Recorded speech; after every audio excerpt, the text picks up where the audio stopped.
When I was a kid, I remember occasionally watching a show called Northern Exposure.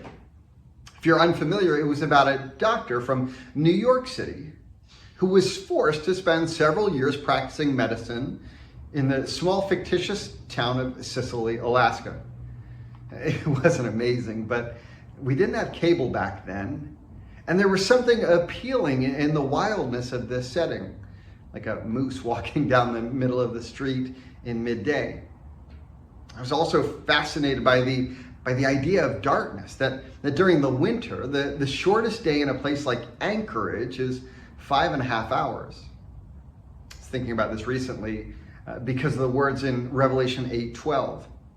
The fourth angel sounded his trumpet, and a third of the sun was struck, a third of the moon, and a third of the stars, so that a third of them turned dark, a third of the day was without light, and also a third of the night.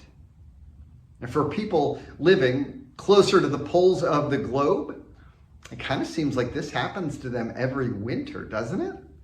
Like, other than those particularly affected by seasonal affective disorder, we probably choose this trumpet over something like blood mixed with hail and fire, or poisonous water.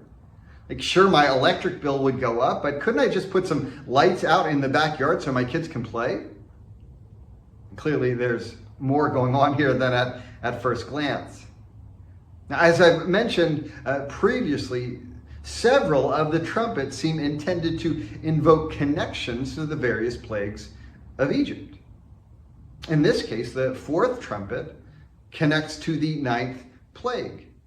In Exodus 10:21, we're told, "Then the Lord said to Moses, 'Stretch out your hand towards the sky so that darkness spreads over Egypt, darkness that can be felt.'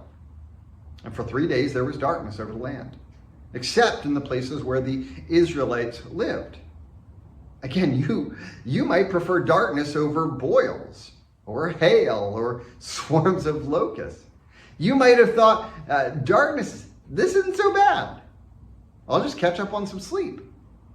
But in the plagues, as in the trumpets, the darkness is a symbolic precursor to something worse. In Exodus, the darkness leads to the death of the firstborn. Revelation 8, verse 13, we're told, "Then I looked, and I heard an angel crying with a loud voice as it flew directly overhead. 'Woe, woe, woe to those who dwell on the earth at the blasts of the other trumpets that the three angels are about to blow.'" Back in Revelation 4, we're told of the angelic creatures singing in heaven above the throne, "Holy, holy, holy." One of the four flying like an eagle. Now we've got an eagle in the sky above the earth crying, "Woe, woe, woe." Again, as earlier, the one-third darkness should be interpreted as warning, leaving room for repentance. It's not full darkness. And yet the threefold woes, like Jesus' 7 woes in Matthew 23, are the sure promise of what's to come. But that's not the only promise we ought to focus on. Yes, there is darkness in store, the one-third in Revelation 8, or the sun being turned to sackcloth in Revelation 6. But clearly, John hadn't forgotten the greater promise from the gospel bearing his name in chapter 8. When Jesus spoke again to the people, he said, "I am the light of the world. Whoever follows me will never walk in darkness, but will have the light of life."